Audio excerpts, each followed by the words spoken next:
৮-১০টা বাঙালির মতো আমাদেরও কিন্তু ইলিশ ভীষণই পছন্দের একটা মাছ। কিন্তু এই ইলিশ মাছের মাথাটা আমাদের বাসায় কেউ খায় না। যখনই আমি ইলিশ মাছ রান্না করি, দেখা যায় মাথাটা থেকে যায়।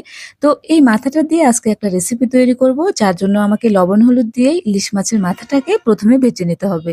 ভেজে নেওয়ার পর সেই তেলে ফোড়ন দিতে হবে জিরে, একটা তেজপাতা আর কিছুটা পরিমাণে কাঁচামরিচ দিয়ে তারপর ধুয়ে রাখা চাল কুমড়োটা আমি দিয়ে দিব। সামান্য পরিমাণে হলুদ আর একটুখানি লবণ দিয়ে এটাকে আমি ভেজে নিব প্রায় ৮ থেকে ১০ মিনিট। ৮ থেকে ১০ মিনিট পরে কিন্তু আমার চাল কুমড়োটা 50% সিদ্ধ হয়ে যাবে। সে অবস্থায় আমাকে ভেজে রাখা মাথাটা দিয়ে দিতে হবে।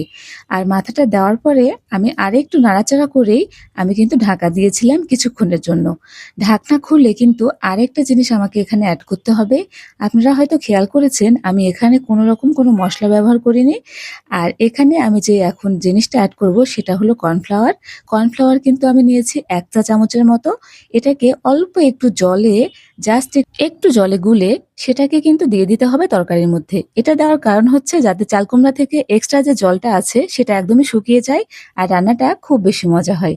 তো আমার রান্না কিন্তু একদমই শেষ হয়ে গেছে। সবাই ভালো থাকবেন। দেখা হবে নতুন একটা ভিডিওতে। বাই।